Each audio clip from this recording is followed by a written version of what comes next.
Good afternoon and welcome to the Sam Lacrosse Show. Happy Monday. On February 21st, 2023, Vivek Ramaswamy launched his bid for President of the United States. Ramaswamy at the time was still largely a nobody. He'd written a successful book, Woke Inc., that drew praise from all honest brokers on the left and the right about the rise of corporate tyranny in America. His second book, Nation of Victims, touched on America's emergent victimhood complex, largely defined at the time by wokeism. I'm a huge fan of Ramaswamy and have been for years, long before he was in the mainstream spotlight, to be honest. But on the national stage, Ramaswamy didn't have nearly the clout that most people had to run for president. He had hardly any social media following, for example. He was not inundated with our donor class and super PACs that are necessary to win national elections. He hardly had the recognition of his competitors, such as Ron DeSantis, Nikki Haley, and Mike Pence, all of whom were looking to wrest the mantle of nationwide conservatism and MAGA itself from Donald Trump, who at the time was so far ahead of the field he didn't even bother to show up to the primary debates. However, the thing that made Ramaswamy's campaign stick, and the one that made him the second most popular candidate among young people to Trump, by the way, was the focus of his campaign. The American left, by a wide margin, has largely succeeded in America because of their focus on branding and marketing. They make their slogans catchy. Of course, Black Lives Matter. Of course, we want to end racism. We may not want to eat the rich per se, but we can certainly see where the rich are going wrong. The right didn't have any unifying message outside of Donald Trump. In most ways, it still doesn't outside of Donald Trump. And even that is fracturing, as we'll soon see. This obviously is a massive issue. It's not enough to simply be anti-something, anti-woke, anti-racist, anti-corporate, whatever. The movements that last, the movements that really stick, the movements that change the world have one thing in common. They stand for something they love, not just against something they hate. Which brings us back to Ramaswamy. The focus of his campaign, something he apparently jotted down on a notepad while on a flight, has become the central focus of his career in the political space, including his campaign for governorship of Ohio, where he is cruising to a dominant victory. It is what made him so popular and what has maintained his popularity after his viral tweet on immigration and ouster from Doge. And now in this current moment, it is something conservative, value-driven people must take to heart. Truth. To define his vision for conservative governance, Ramaswamy based his campaign on 10 truths. These truths, which angered both the left and establishment right alike, were by definition uncontroversial. The genius of Ramaswamy's points was in taking the political out of politics. Let's just talk about the way things are and how we plan to fix them, not speak into how things aren't or what we say we're going to do to fix them. And his truths were as follows. The nuclear family is the greatest form of governance in the history of humanity. God is real. There are only two genders. An open border is not a border. Reverse racism is racism. Fossil fuels are a requirement for human flourishing. The United States Constitution is the strongest guarantor of freedoms in human history. There are 3 branches of government, not 4. Parents determine the education of their children. And finally, capitalism lifts people from poverty. The genius of this strategy cannot be overstated. In about 10 minutes of work, Ramaswamy set the stage for the absolute dismantling of all political gamesmanship in the coming election cycle. As long as he was involved, there would be no more spin. All facts, no printer, as the kids say. And this is proven throughout the entirety of his campaign. Ramaswamy ran with the promise of going even further with the MAGA agenda than Donald Trump. Did he believe he could do it? Did he really think that he could best the man that he, from a functional level, had little to no disagreements with? No one could say for sure, and I can't say for sure, even now. But Ramaswamy's great service to the MAGA agenda was absolutely decimating the non-MAGA poison pills with the truth. Haley, DeSantis, Pence, and others like Tim Scott didn't have a chance. Serving as MAGA's de facto bulldog, Ramaswamy ripped them to shreds at every chance that he got. Endless memes were made. His clips got tens of millions of views. He became a Republican superstar. Even though he didn't win, and he didn't even maintain a spot in the administration, his effect on the national conversation is still very much alive. Ramaswamy's 10 truths, pointed to one larger truth, centered around the truth. That truth itself must be our anchor throughout all of our conversations, especially difficult ones. Because if we lose the truth, we lose grip on reality itself. Just ask the American left, who cannot come to terms with any of those truths that Ramaswamy stated. It has destroyed their party and made them immensely unpopular. If conservatives had any sense, they would be seizing on this opportunity at full force. But since they don't, we have devolved into a sense of arrogant leftism, largely defined by the same thing, a lack of truth. The conservative conversation for the past 3 weeks has been dominated by a little over 2 hours of conversation held by the man who helped advise and launched Ramaswamy's campaign to prominence, literally on his Tonight Show, Tucker Carlson. Carlson is no stranger to controversy, as anyone not living under a rock can attest to. His boldness and fearlessness has made him many enemies, but also one of the most loyal fan bases on the planet. Although not everyone likes Tucker Carlson, everyone, to a degree, respects Tucker Carlson. Until 3 weeks ago, when he chose to do the unthinkable. To the shock of everyone, myself included, Tucker Carlson hosted Nick Fuentes, the much-denounced and highly popular online streamer and hate-monger, onto his show. Fuentes, a proud anti-Semite, Catholic nationalist, Hitler apologist, Holocaust denier, racist, sexist, and almost every other bad thing you can think of, was viewed as perhaps the last untouchable person in media. Until Carlson and Fuentes shattered the Rubicon. For 2 hours, Carlson and Fuentes, who were incredibly hostile to one another, by the way, gathered to do what all podcasters do, have a conversation. Fuentes did not hold back much of anything. In fact, it was a lot easier to understand him due to him not screaming his head off about feminism, Israel, or quote-unquote the Jews. I'm not an avid consumer of Fuentes' content. I view it largely as unappealing and a waste of my time. But now, given the blowback that this interview has gotten, I feel the need to set the record straight. This cancellation push against Carlson, mostly all of which is coming from the so-called quote-unquote right, is incredibly illuminating. The biggest reason as to why? Many people to the point of Vivek Ramaswamy are not telling the truth about what actually transpired in the interview. So in reference to Ramaswamy's presidential campaign, here are 10 truths about the Nick Fuentes-Tucker Carlson interview that all the dishonest actors on both sides are not discussing. Truth 1. Free speech is an absolute. Period. You must have complete and total freedom to talk with who you want in America, or else America ceases to be America. Tucker Carlson understood this when he interviewed Nick Fuentes. Vivek Ramaswamy understood this when he talked to Ann Coulter, who told him to his face that she would never vote for him because he's an Indian. Charlie Kirk understood this when he told his Israel First donors that no matter how much money they took away from Turning Point USA, that he would never ever stop inviting Tucker Carlson to come speak at his events. And by the way, to quite literally every leftist on every college campus he ever visited. The most alarming thing that came out of the Carlson-Fuentes interview, one that will define the rest of the show, was not anything said by either Carlson or Fuentes. Rather, it was the reaction of people on the right to Carlson and Fuentes. The most heinous example is something that the left foolishly hammered the right for years, quote-unquote platforming. Platforming, a Marxist word used as a cudgel for censorship, has been used on the so-called conservative side of the aisle repeatedly in the aftermath of the Carlson-Fuentes interview. How dare you, quote-unquote, platform that Nazi sympathizer, Hitler, Jew hater? Every single person, regardless of what quote-unquote side they're on, that uses that word should be treated as an enemy of free speech, because they are. It doesn't matter if it's a comedian making a joke about disabled people, or Nick Fuentes asking the "was it really 6 million" question. All speech is acceptable, because to criminalize speech, to make thinking a crime, is to end freedom itself. But on the American right, they have not had that response in the aftermath of the Carlson-Fuentes interview. As Obi-Wan Kenobi fatefully once said, you have become the very thing you swore to destroy. As it stands today, at least in the explosive and volatile environment of post-Carlson-Fuentes, the American right is now the party of cancellation, censorship, and totalitarianism. They are the party of thought crimes, of head policing, of memory holing. Don't believe me? Just ask Kevin Roberts, the current president of the Heritage Foundation and one of the truly visionary conservative leaders of our time, who I know a little bit personally.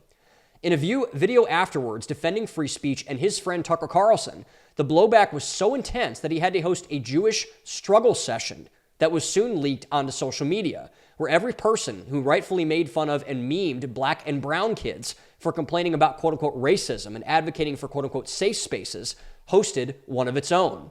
Kevin Roberts, sadly, like Netflix or any of the other streaming services that platformed a Dave Chappelle comedy special, for example, was forced to bend the knee to the new woke mob, this time on the American right. A sad sight, if it weren't so easy to see coming. Truth number 2. Tucker Carlson did not quote-unquote mainstream Nick Fuentes, whatever that means. This term, another boomer-adjacent Marxist term, is perhaps even more foolish than quote-unquote platforming. Mostly in this case because it's just simply inaccurate. Just before Carlson did so himself, Patrick Bet-David, who hosts the #1 business podcast in the world, Dave Smith, perhaps the biggest rising commentator of the past year, and Candace Owens, the biggest female podcaster and streamer in the world, all recently interviewed Nick Fuentes. You don't have to like that Fuentes and his ideas are in the spotlight. I don't like that Nick Fuentes and his ideas are in the spotlight. But to say that Tucker did the unthinkable by quote-unquote mainstreaming Fuentes, come on. Tucker Carlson doesn't have to talk to anyone he doesn't want to. He's beholden to no one but his subscribers who pay a salary. His advertisers, unlike those on Fox News, are not going anywhere. His ideas, for everyone who wants to hate them, are popular. He himself is popular. Most of his guests, if you really think about it, are complete and total nobodies. You don't go fishing for views with an expert on chemtrails and Iranian foreign policy if you're being 100% honest with yourself. Truth number 3. Tucker Carlson was softer with Fuentes than I and most other people would have liked him to be. He did not push as hard with getting hard questions answered as he did with someone like Ted Cruz, for example, who he raked over the coals for 2 hours, or Ben Shapiro, or Seth Dillon of the Babylon Bee for that matter, all of whom have a daily tradition of saying awful things about each other all the time nowadays. This is the one criticism I will always have about Tucker Carlson. He feels things too much. He's a bit of a snowflake in that when he gets poked, he swings back hard and wild. In the recent Turning Point event he did, for example, he body slammed a college kid for saying the Lord's name in vain, not unlike Ben Shapiro, the man he criticizes the most today for doing the exact same thing, which he did all the time to launch his own career. And oftentimes this is justified, by the way. You should yell at stupid Washington stooges like Eric Swalwell for trying to confiscate your firearms, or Ted Cruz for not knowing the population you would want to displace for bombing Iran, or green energy zealots for wanting to ban gas stoves. But Holocaust denial, not even a raised voice, not even a somewhat elevated rebuke, that deserves to be questioned, particularly by people who insist on asking questions, and rightfully so, by the way. Truth 4. Even though Carlson was softer on Fuentes than Ted Cruz, it is important to note that Fuentes and Cruz, by every metric, are not at all the same. Fuentes is a 27-year-old internet streamer who has been kicked off of every major platform save for X and Rumble. Cruz is a sitting member of the United States Senate with a massive sway in the areas of foreign policy, for example, the legal system, and the Justice Department. He is openly one of the biggest foreign lobby-backed candidates in our entire government, with the sole goal, in his own words, to Tucker Carlson, of putting the interests of a foreign nation, Israel, as his top national priority. He is going to run for president in 2028 with the backing of all of those institutional levers to pull. In terms of quote-unquote power, the two aren't even close. And I would argue that a large reason as to why America is in the mess it's in is because we have not done what Tucker Carlson did to Ted Cruz, blister them with questions to get to the truth. The lack of hard questions our leaders have had to face is a direct correlation of where we currently are in America. Why have we shipped our manufacturing base to our greatest geopolitical enemy exactly? Why is being a banker of higher status than being a high school math teacher? How is bombing Iran and Russia helping me to live a better life? None of our leaders who have overseen these mistakes have ever had to answer for any of these questions. But because of people like Tucker Carlson, among others, they now do. Nick Fuentes at a broad level is not why America is going into the tank. It is because of people like Ted Cruz, among many others, both Democrat and Republican. They must be able to answer for their actions, or we don't have a democracy. We currently have what we have now, a feudalist aristocracy. Truth 5. Tucker Carlson is not an anti-Semite, just as he's not a racist, a sexist, or whatever other Easterism that people have thrown out at him for 10 years or more.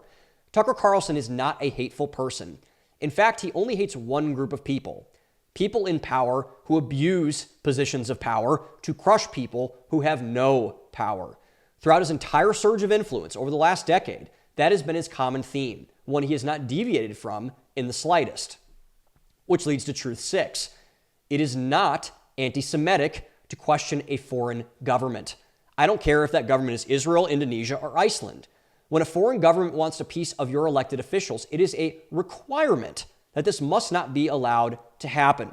Even though Russiagate turned out to be a complete hoax, it was good to see the level of care that Americans had towards foreign interference of our national sovereignty. And as a fan of national sovereignty, which I hope all of you are as well, I approve of this.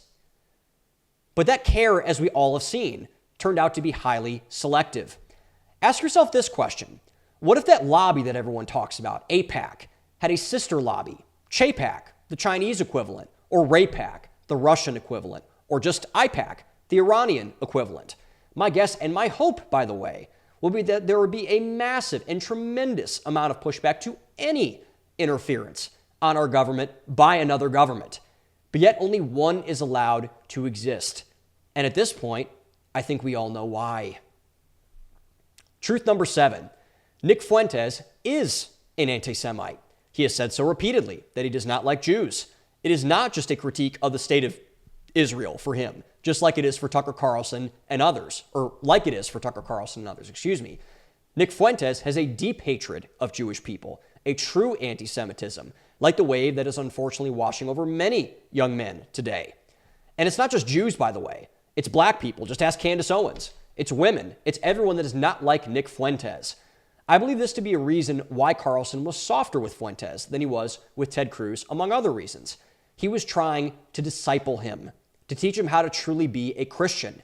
Hating one group because they're a group is not good for your soul, and it's anti-Christian by definition. Nick Fuentes is not someone who should be emulated, particularly for young men. His ideology is problematic, no matter your position on Israel and its meddling in U.S. politics or not. It's wrong, and we should not be ashamed in calling it out as such. But in context with this, truth 8 is the following. Regardless of Fuentes' views, many of which are abhorrent, it is absolutely critical for the American right to understand them and where they come from. Nick Fuentes and his followers, the Groypers, have not come to their conclusions without reason. This is not to say that they're right about Jewish people as a group, because they're not. Which leads us into truth 9. The Groypers, no matter how depraved and sick some of them are, and indeed they are, they're not going away. In fact, as proven by the Carlson interview, their ideology is only on the rise. We cannot simply wish this away, plug our ears, say la la la, and pray that they stop their hectoring and screaming. It will not be so. So then, given truths 8 and 9, the question should be, why? Why is it critical for the right to understand Nick Fuentes? Why is the Groyper movement and its philosophy not going away? The why of both of these questions is found in truth number 10. American young men, even though great strides have been made in helping them, are still struggling mightily. When any group struggles mightily, it looks for a position of strength to grapple onto, a strong leader to follow. For many on the righteous side of things, it was Charlie Kirk, or Tucker Carlson, or Jocko Willink, or Mark Driscoll, or Jason Wilson, or so many other outstanding male role models that have made themselves manifest in a time we're lacking so many of them. But for a large portion of them, that role model was and is Nick Fuentes, who indoctrinated all of them with Jew hatred, with racism, and, most informatively, an insatiable victimhood complex. Not attractive to women? Blame the women. They're woke and liberal after all. No need to go outside and meet a real one. Can't get ahead financially? Just blame the Jews. They control the banks and the media. I'm helpless after all. Want to take agency in any part of your life at all? Pfft, it's for suckers. Only dopes think they can actually fix their lives on their own. The Tucker Carlson-Nick Fuentes interview was a watershed moment not because of what was said, but because of what was not said. When you suppress speech, it should be a surprise to exactly no one when bad ideas make themselves manifest. The Groypers and Nick Fuentes are a result of censorship, of not listening to the problems of young men, and then blanketing them as irredeemables, much like Hillary Clinton did to Middle America in 2016. Conservatives cannot afford to lose young men. That does not mean at all that we need to bend the knee to Groyperism and give them what they want, because we shouldn't. But we need to talk with them, to rebuke them, to expose their bad ideas, as Tucker Carlson did, so we can let this natural process of free speech and open debate run its course. Unfortunately, I think the American right is too far gone for this practice to manifest. But I hope and I pray every day for two things: for the truth to come out, and for men to have the courage, once again, to speak it.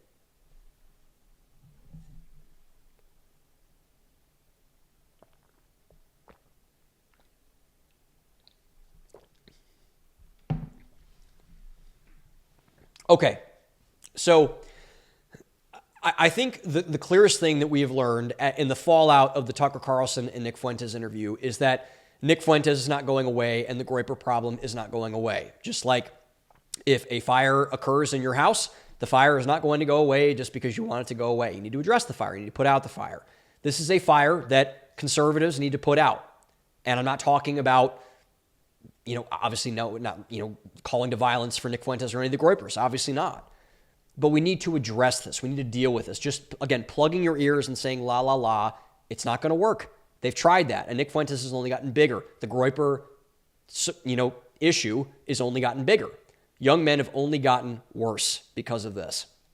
And so I think the important thing to understand is this. Nick Fuentes and the Groypers are the natural and unfortunate end state of the abdication of young men and young men not taking a responsibility from the adults in the room. This is what happens when you tell young men for 50 years that you are not valuable, that you are a problem, that you are the issue, that your masculinity is toxic, etc. They start to believe you. And they go to people like Nick Fuentes, who are hateful, who are vicious, and who don't want to see good things happen to most people in most situations, in most instances. So they either get resentful and go left. This is the wokeness issue. This is the Mamdani issue. Or they get resentful and they go right, which are the Groyper issues. And so the lack of, this is the thing that I think angers me the most about why people are attacking Tucker Carlson. Why is it Tucker Carlson's job to disciple Nick Fuentes, to try to reach Nick Fuentes? Where in the heck are the pastors? Where are the priests? Where are the fathers, by the way? Where are the uncles? Where are the coaches? Where are the teachers? Oh, right, we emasculated all of them as a culture. And we told them that their masculinity was toxic too. And now you have people like Nick Fuentes discipling generations of young men.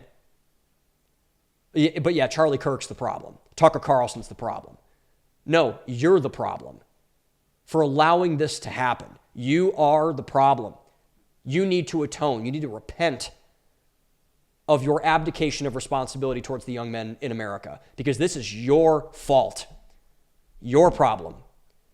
And I'm sick of all this feminized projection that so many of these Gen X boomer men, Nick Fuentes is the problem, you're the problem, because you're not trying to reach people like Nick Fuentes. And I'm not, by the way, saying that what Nick Fuentes says is good. I disagree with most of what Nick Fuentes says. It's not right. Jews are not the problem. Black people are not the problem. Women are not the problem. A lack of masculinity is the problem. And we got to address it. We have to address it now. We have to address it now. This is not going to get better if we do nothing. It is going to get worse. It is going to get worse. We saw this with what happened with Charlie Kirk. It is going to get worse. There will be more, and I rebuke this in Jesus' name, there will be more assassination attempts. I was thinking about this morning. I was driving home from work and thinking about this. And this is such a sad thing to say. I would not be shocked if someone tries to assassinate Ben Shapiro or someone tries to assassinate Tucker Carlson. And I disagree with Ben a lot. I like Tucker Carlson. I have no desire at all to see that happen to anyone. What happened to Charlie? The buck should have stopped there, but it has not stopped there because there's a lack of masculinity filling this gap. And this will only compound because of we are not getting ahead of this. We are not intervening with this group of young men. We need to address this. And by the way, we should have some gratitude towards these young men, not what they believe, obviously, but young men delivered the last election for the conservative movement, for MAGA, for Donald Trump. Young men did that. And I know there were a lot of people. I know a lot of Muslims voted for Donald Trump. I know a lot of Hispanic men voted for Donald Trump. Hispanics in general voted for Donald Trump. Young men. The future of this country depends on the young men. It goes as the young men go. And you can hate that all you want, but that is the truth. The country goes, America goes as the young men goes, no matter how hard the conversation gets. And this Groyper conversation is going to be a hard conversation to have. It's going to be a hard one. It already is a hard one. Just ask Tucker Carlson. It's going to be a hard conversation to have, but we need to have it. We need to address the Groyper phenomenon, the Groyper issue, the Groyper situation, the Nick Fuentes situation. And we need to do that, in my estimation, for 3 reasons. Sorry, still recovering from being sick. So, for 3 reasons. So, number 1, we need to expose their bad ideas by having conversations with the Groypers. I was doing this yesterday. Candace Owens actually liked one of my tweets. And I don't know if this is how X's algorithm works, but apparently Candace liked one of my tweets and it went kind of viral. It's been seen by, I think, like 35,000 people at this point or something. And it was about, obviously, because Candace can't stop talking about Israel and all this stuff. It was a back and forth dialogue that was hostile. Some not of it, but a lot of it was hostile between the Groyper side of the aisle, the Fuentes side of the aisle, and the more pro-Israel crowd. And I engaged with a lot of them on both sides. And I thought it was very rational, very emotionally even keeled. And most people were like, yeah, dude, you're right. And they might be bots or whatever, but some of them were real people. And there were some irrational people, some crazy people. There's always going to be that out there. But I had a dialogue. Fancy that. I talked to somebody. I talked to people all last night on X. I never do that, but I wanted to do it as a thought experiment before I recorded the show. And the biggest reason we need to get on this right now is because for all of the attempts of the mainstream media, of Ben Shapiro, of all the other people that are very against Nick Fuentes, and justifiably so, by the way, because Ben Shapiro is Jewish. Nick Fuentes does not like Jewish people. They're obviously not fans of each other. They are not losing steam. They are gaining it. They're not slowing down. We need to head them off, the Groypers, at the pass and fill that conversation with truth.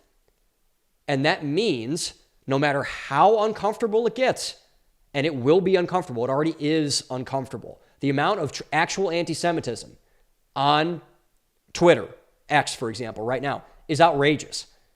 And people who want to say on the Groyper side that, oh, there's no real anti-Semitism. Really? Have you seen Ben Shapiro's mentions? You can't tell me that there is an actual anti-Semitism out there. They don't hate Ben or Mark Levin or whoever else. Name your Jewish commentator in the space right now, Dave Rubin, because they're Jewish. And I disagree with Dave Rubin a lot, and Ben Shapiro a lot, and Mark Levin, God help me, a lot. But we need to head this off at the pass, and we need to fill their concerns with truth, which means no matter how uncomfortable it gets, and unfortunately this is true, especially in this case for Jewish people, we need to let Nick Fuentes, the Groyper movement, say what they need to say, what they want to say, not to affirm it, to be very clear, not to affirm it, not to say that this kind of speech is, favorable, and we should want more of this, because we shouldn't want more of this. But we need to do it to gather the intelligence needed so that we can rebuke it. We need to gather the ammunition that they are throwing out there. We need to see what they're actually saying so that we can counter it with arguments. And we can win this argument, by the way. Tucker Carlson won that conversation. I don't even think he was trying to win it, but he kind of just asked him, he's like, collective guilt is kind of awful, and that leads to genocide, obviously, because it does. And Fuentes didn't really have an answer for that. All women are the problem. Really? I think women are great, actually. Whatever, just kind of yelled about it and stammered. They don't have answers for this. If Nick Fuentes doesn't have answers, certainly the basement-dwelling troll Groypers on Twitter do not have answers for it. They don't. But the second part of this, of letting them say, the Groypers, say what they want to say, is we need to hear their concerns. Why are they mad? Why do they not like Jewish people? There is a flip side to this coin. We need to hear what they have to say because these young men are not saying these things for a reason. They're not saying these things without a reason, I should say. They have it probably is a wrong reason for saying these things, for saying all of the horrible things they say about Jews.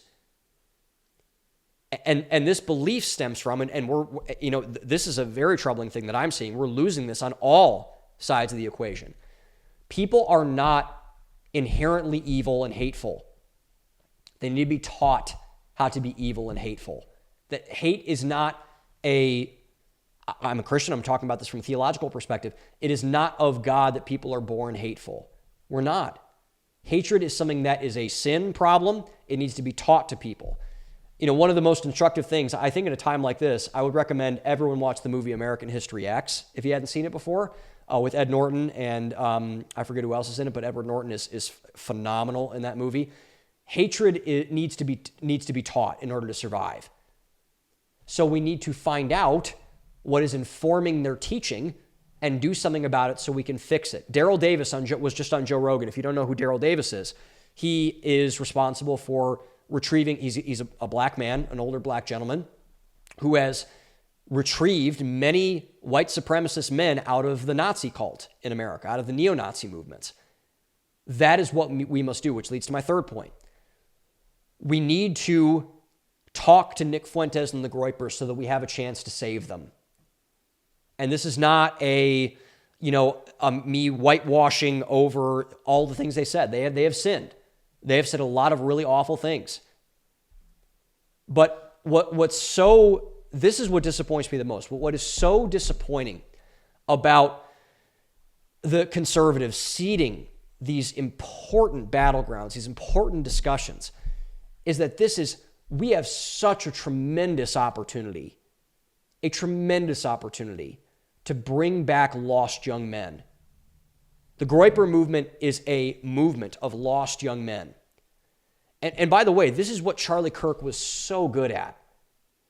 He was so good at this, and we miss this so much already, and we need people to fill that gap. But Charlie, he was actually seeker sensitive. Steve Deace, who has kind of lost his mind throughout this entire thing, but I love Steve Deace. Steve Deace made this comment about Charlie I thought was so accurate. Steve Deace said that Charlie Kirk was actually the one who was seeker sensitive. Unlike the mushy churches we have now who are simply looking to be affirmed, unchallenged, Charlie Kirk was actually going after the lost sheep. And he was right about that. Tucker Carlson, in that interview with Nick Fuentes, is going after a lost sheep. Nick Fuentes is not too far gone. He's a sinner, just like me. He's no different. Just like you watching this, by the way. No matter if you're a Christian or not. No one is beyond saving. My church, we have a prison ministry for women. We go up there and we obviously run drives for them to get them hygiene products and things like that. But these women have killed people, set buildings on fire, sexually assaulted people, done a lot of awful things. Nick Fuentes, by my knowledge, has not done any of those things.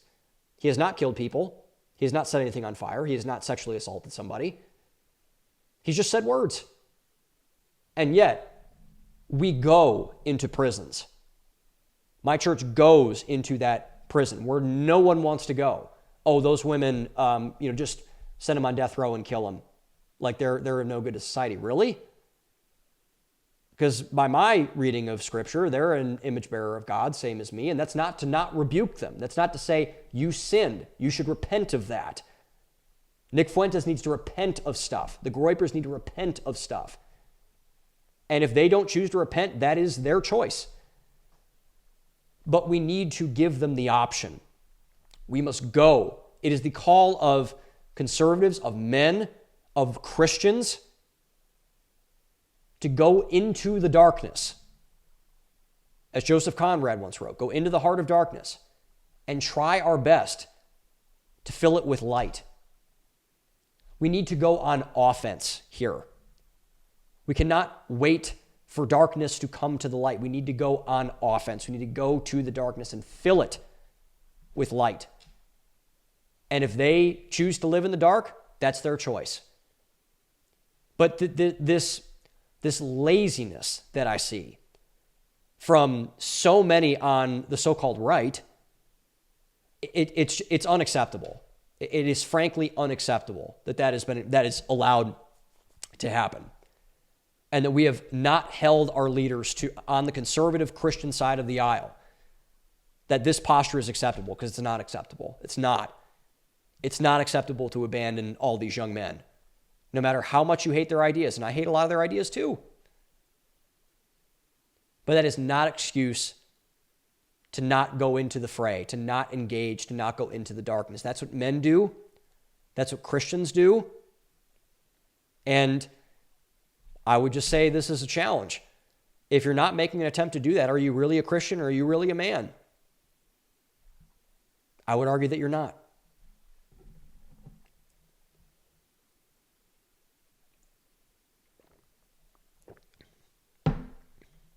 And the biggest way this kind of emasculation is rising is, particularly after the Carlson interview with Nick Fuentes, cancel culture on the right is getting sent into overdrive. Like, conservatives are the censorship party now. In the last 3 weeks, at least, they're the ones who want to, ban and ouster Tucker Carlson as some kind of like Hitler apologist, anti-Semite, which he's obviously not, but that's what they're saying about Tucker Carlson. And this is different from consequence culture, which we'll get to later, which is what we should be leaning into and what the right, I think, did lean into, especially after Charlie Kirk was murdered, but we'll get to that later.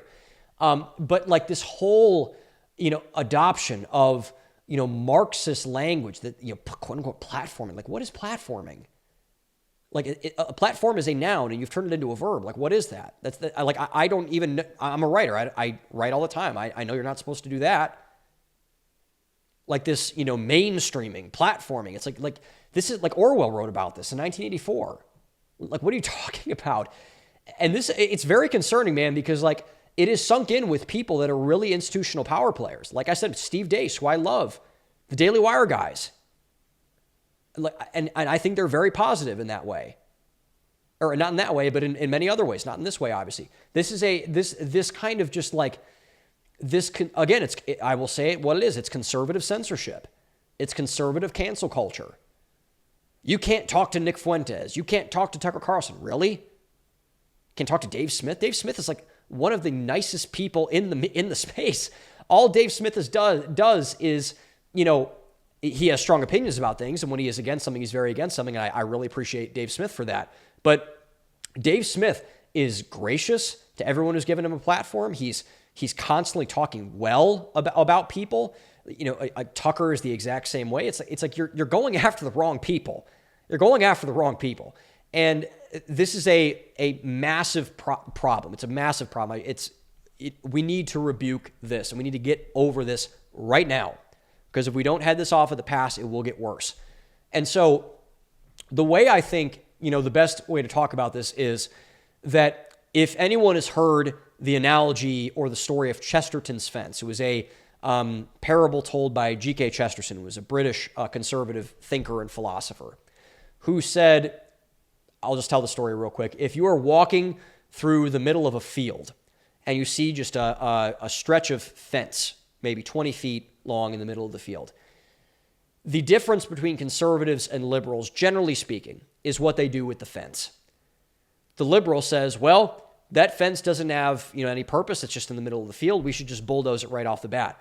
While the conservatives are like, whoa, hold on one second. Like, why don't we think about why this could be here? Maybe it has a utility here. We should conserve it. And this generally makes up the left and right dynamic. And so conservatives are on the side of Chesterton's fence, of that analogy, which basically means don't change something just for the sake of changing something. Like maybe the fence has a purpose there. Maybe that law, that piece of legislation, that that thing, whatever the thing is, has a purpose there, which makes them inherently hesitant when anything new comes on the horizon. That's why conservatives are more of a reactionary party than a proactive party. And again, there's some problems with that, but I think that's what I want to say is that that's why I'm a conservative. This is the correct impulse, and the prudent one, by the way. This is why conservatism, more than for sure libertarianism, for sure leftism, and for sure liberalism, should be the winning ideology on every issue ever, because we ask the questions. Why is this happening? Why is this fence here? Why is this law in there?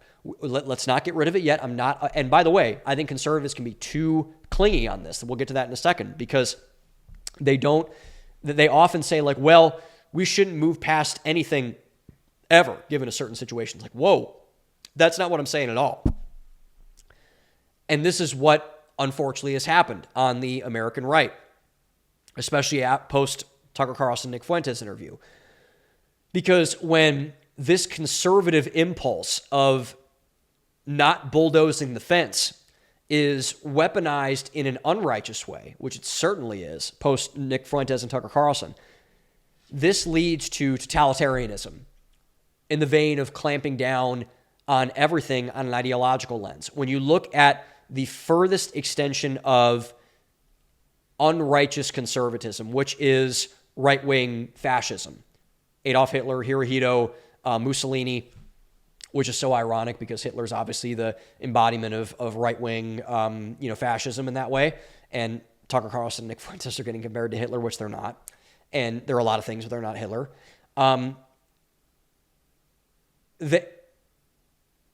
We need to be very careful when handling Nick Fuentes and the Groypers. It's like playing with fire. And any tough topic, by the way, that comes to mind. But we cannot completely shut down and shut out that side of the equation. This is not because, and people are saying, well, it's conservative to not have these ideas discussed at all. No, that's not right. That is not right. That is not conservative. That is totalitarian. That is authoritarian. That is dictatorship, oligarchy, whatever you want to call it. It's not conservatism, because conservatism is disciplined. It is not rigid. It is open to change, but only after you press on the change. You need to press on the change. And what is leading to this rise of conservative cancel culture is that conservatives, particularly older conservatives, Gen X, boomers, are being rigid and not disciplined.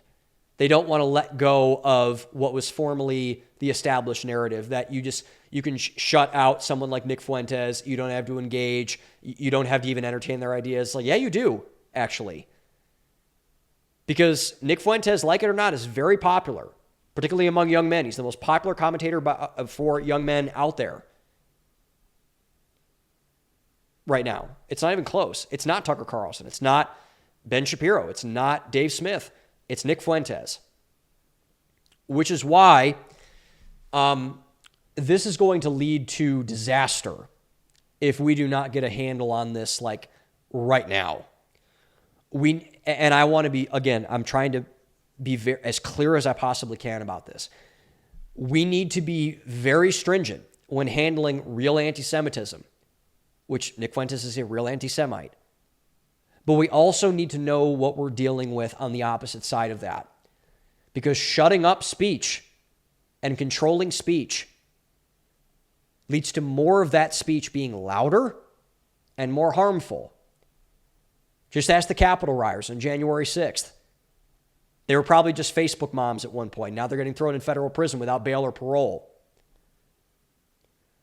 So when speech is, like, think about it like you have a pot of boiling water and you want to put a lid on the pot of boiling water when it starts to heat up and when it starts to boil. But when it starts to boil and when it starts to boil over, if you keep your hand on the lid while the steam is rising, while the water's getting hotter, the pot's going to explode after a while, which is what is happening right now. We are conservative. The conservative cancel culture types are two hands on the lid of this Groyper issue, and they are stifling it and stuffing it down, and they're just saying, stay in the pot, stay in the pot, stay in the pot. The pot's going to blow up, man.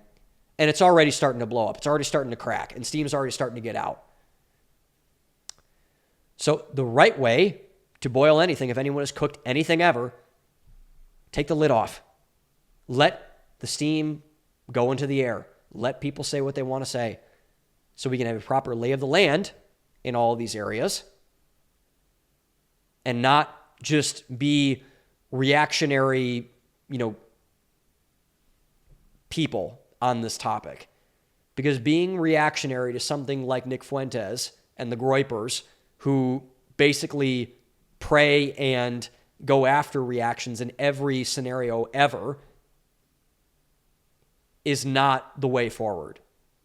It's going to blow up in our faces, and it already is. And we cannot have more of that because free speech, particularly as a conservative, needs to be paramount in everything. And the second we start seeing people start to control that, we need to get ahead of it, and we need to get ahead of it right now.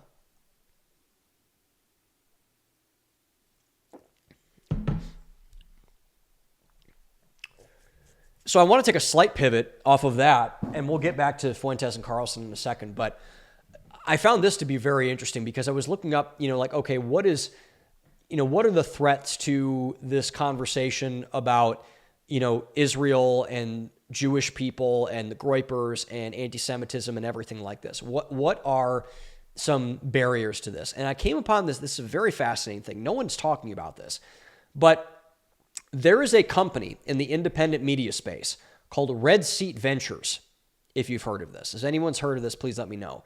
I did not know of Red Seat Ventures. I think I saw a Twitter thread on it a couple weeks ago, and I couldn't really believe what I was seeing. And so I went down and I was like, what's going on here? Like, what is this?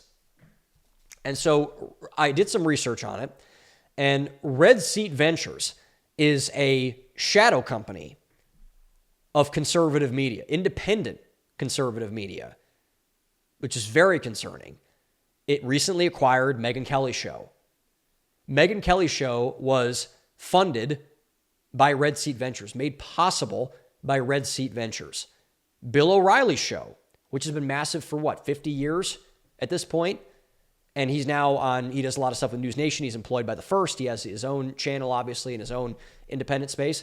They funded Bill O'Reilly's show, who are major. Megyn Kelly and Bill O'Reilly doesn't get bigger than them for their various demographics in terms of online influence, their overall cultural clout. And the biggest thing that they pride themselves on, as well as many others, we'll talk about all those others in that space, they pride themselves on being, quote unquote, independent. Megyn Kelly talks about it all the time, and I think she is. But are they really? Are they really free? Or are they only free as much as Red Seat Ventures allows them to be? It's a legitimate question.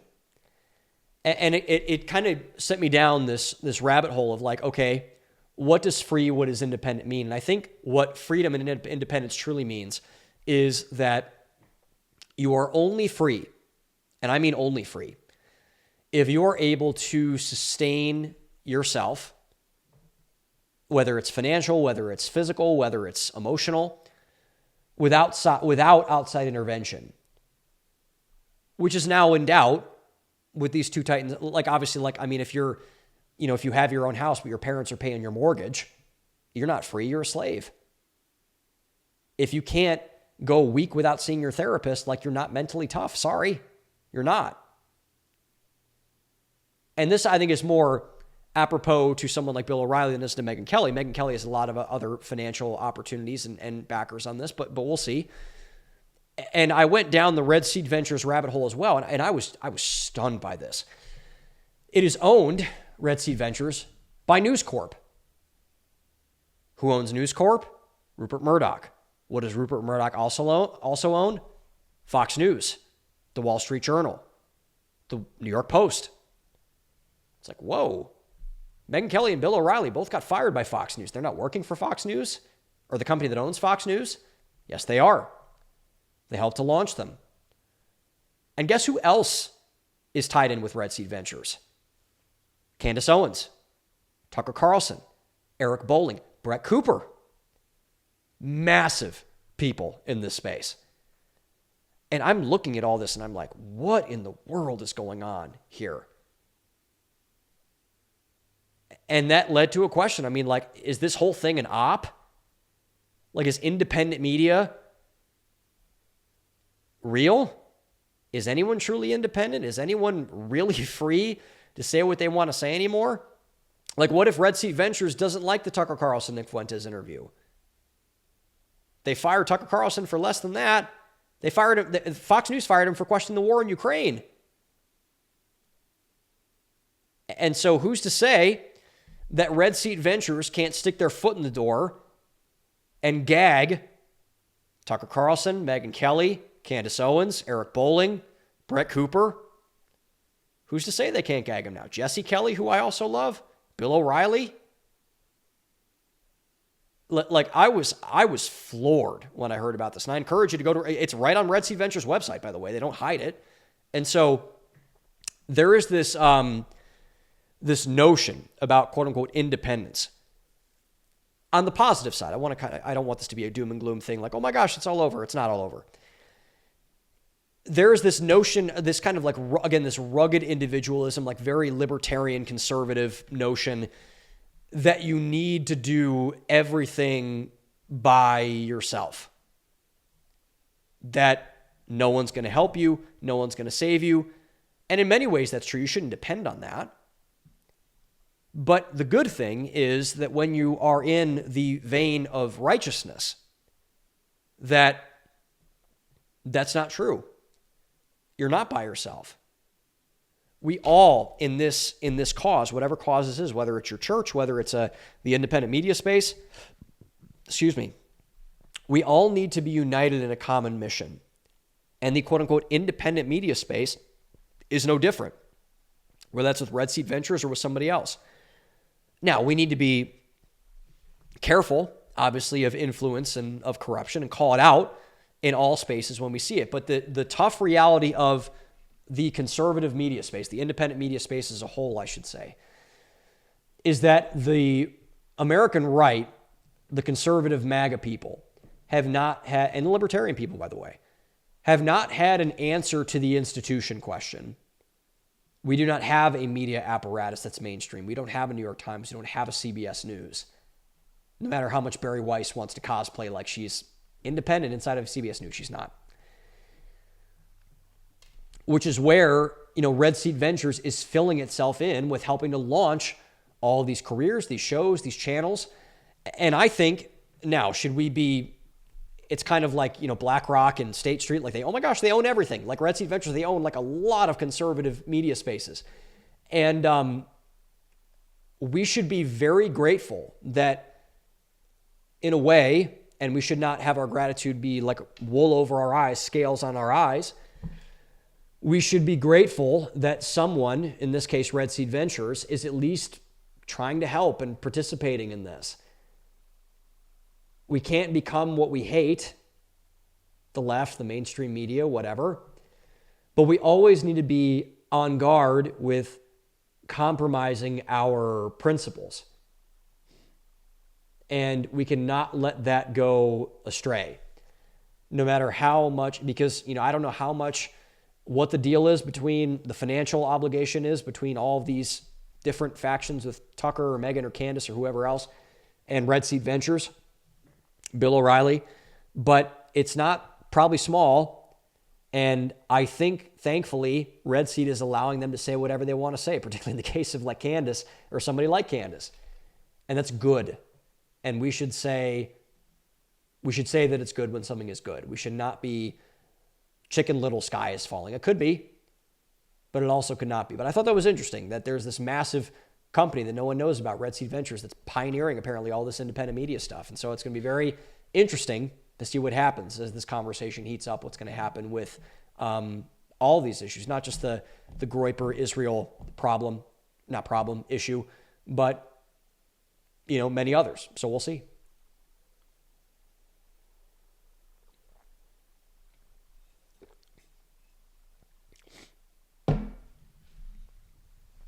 And I want to land the plane with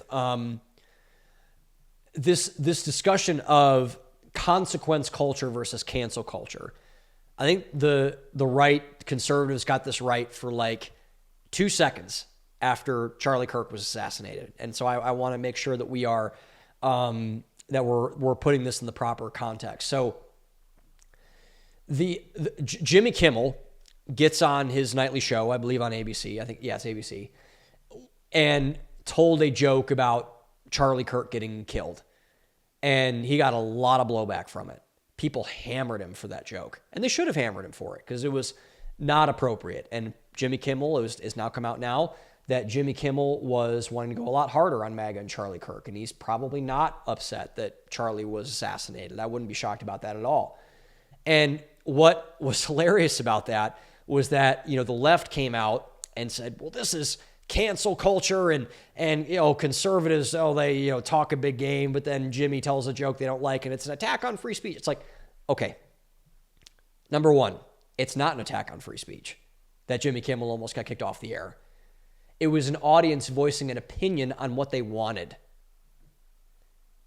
And the reality is that Jimmy Kimmel and everybody else like Jimmy Kimmel, can be canceled because they're not saying anything valuable. And so now with the whole Tucker thing, the reason why they will never be able to cancel Tucker Carlson, or Nick Fuentes for that matter, is because there's demand for what they have to say. You know, there was this great moment when Dave Chappelle a couple years ago was, getting, he was in the midst of one of his cancellations. I think it was after the joke he made about trans people in The Closer, and he was getting attacked by all these woke comedians. And, one of them was this woman by the name of Hannah Gadsby, who got this, this big profile, I think in the New York Times, about like, oh my gosh, she's the future of comedy. And she's like the most unfunny person ever. And Dave Chappelle is one of, if not the funniest person that has ever walked the face of the earth in a public setting. And Chappelle apparently gets out there. I think this might have been when he was on stage with Rogan and Tom Segura, I think in a show in New Orleans. And he gets out there and he said, look, I'll go away as long as you admit that Hannah Gadsby's not funny. And of course they couldn't say that Hannah Gadsby was not funny, because they all wanted to push a narrative that Hannah Gadsby was funnier than Dave Chappelle, which was not true. People like Dave Chappelle because Dave Chappelle's funny. People don't like Hannah Gadsby because Hannah Gadsby's not funny. Andrew Schultz's immortalized line, the bottom line of any joke is the joke funny? If the joke is funny, you can say it. If it's not funny, then don't say it. If what you're saying is valuable, you can say it. If it's not valuable, we're going to cancel you. You're not popular. The market does not demand what you are saying, which is exactly the dynamic with Jimmy Kimmel and with Tucker Carlson. That's why the opposite sides are working. So this is what I think. Ali Bestucky talked about this. A couple other people talked about this and named this. I thought this was actually a really good branding techniques. Call back to Vivek's earlier point about truth of consequence culture.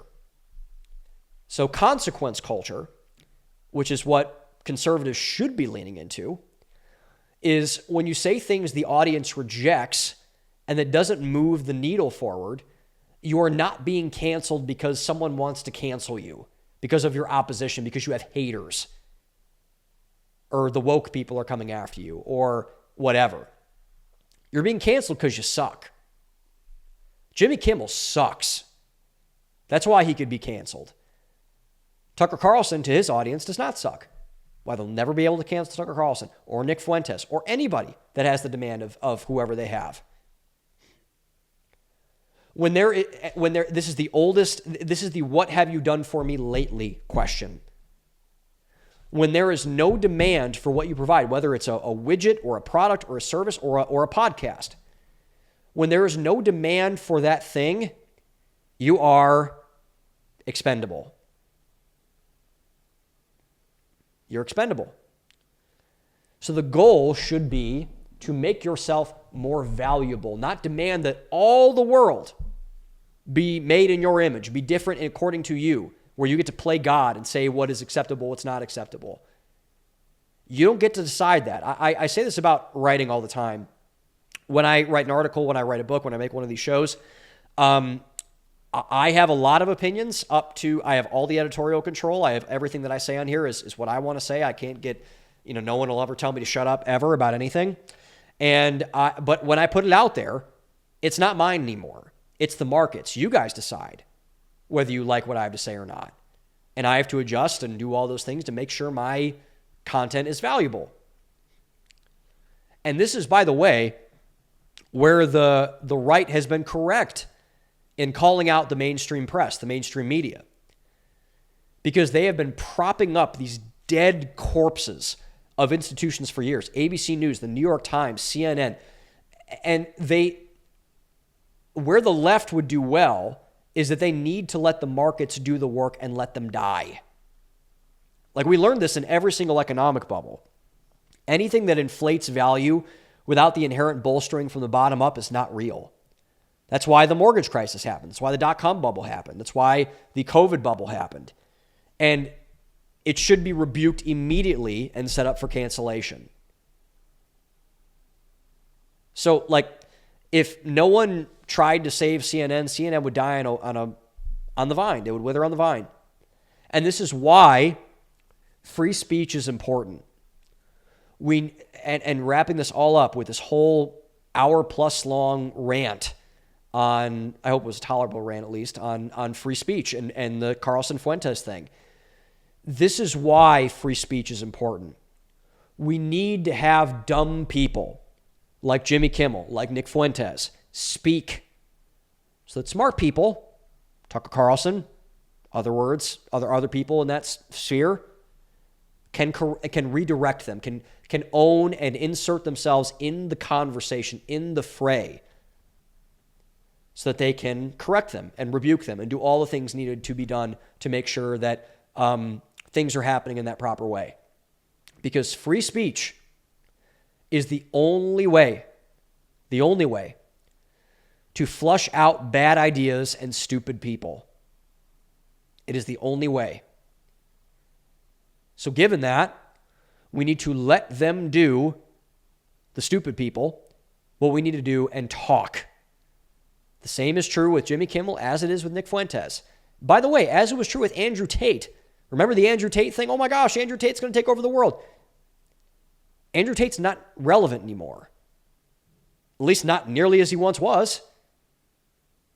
Because why? People let him talk. Tucker Carlson, let him talk. Candace Owens, let him talk. People aren't saying that Andrew Tate is a threat to society now. Why? Because people are seeing that, oh, wow, Andrew Tate kind of says a lot of really not helpful things and kind of stupid stuff, and, we shouldn't do that.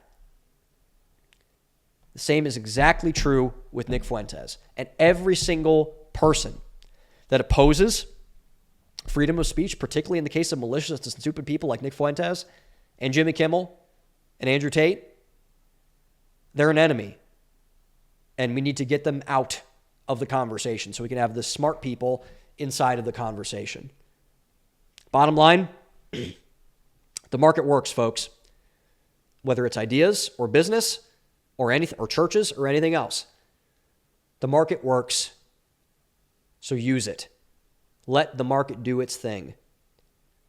He who has the gold makes the rules. He who allows free speech will allow free speech to do what it does. Root out the bad ideas, elevate the good ideas. It has always worked. That is always how it's been worked. And we need to allow it to run its course. Thank you all for watching. Own the day, open your mind, and see you all next week.